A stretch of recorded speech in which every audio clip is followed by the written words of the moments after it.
In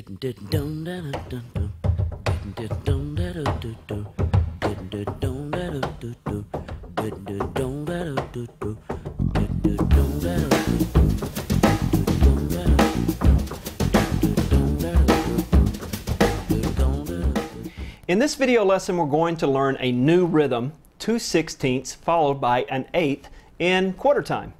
Now we've learned how to count 4/16 notes. In quarter time, if I have 4/16 notes, I count that one E and a, or one ta te ta.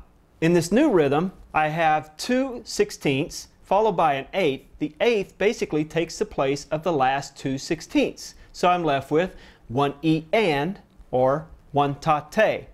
So I'm left with right, left, right, right, left, right, right, left, right, right, left, right.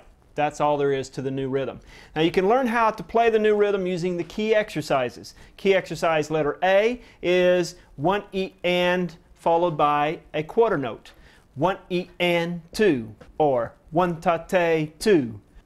I also have my students say the sticking out loud instead of just the counts. Right, left, right, right. Right, left, right, right. Making sure that I can tap my foot to the beat all the way through. Then play it on the drum. Right, left, right, right. Right, left, right, right. Right, left, right, right. Right, left, right.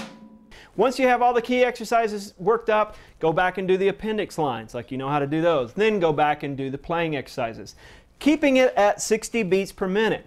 The whole point here is to do it absolutely perfectly and teach your muscles how to respond with the new rhythm.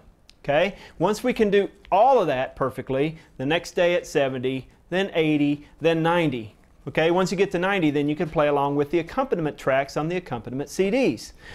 Now this lesson also uses a round for two players, and this is the first time through the book that we actually start playing along with another person. And I think this is a really important thing to learn how to do. So I've included duets and rounds and different things like that so you can get used to playing with other people, because you're not going to be in your room with a snare drum your whole life. So with the round for two players, basically what you need to do is work it up like any other line. But since you're playing along with somebody else, you have to have it absolutely perfectly in time with a metronome. So I'm going to set my metronome on 60, and I have to be able to play it perfectly without mistakes. As soon as somebody else starts playing, it starts playing tricks on your mind, and your concentration starts wavering based off of what they're playing. So you have to be able to play your part perfectly.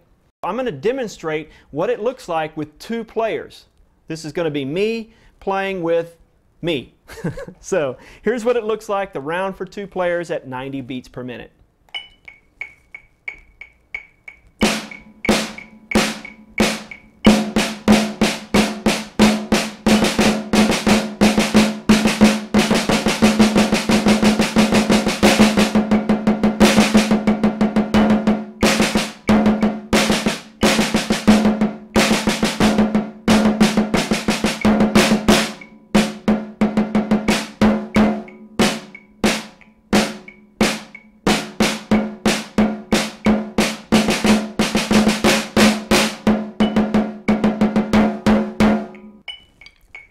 So there you have it, a round for two players.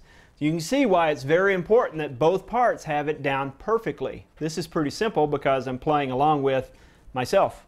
So you can do exactly the same thing. You don't have to have a video camera, but if you have a tape recorder and a metronome, tape yourself playing it and then practice playing along with the tape. It's a lot of fun to kind of play along with somebody else instead of by yourself all the time.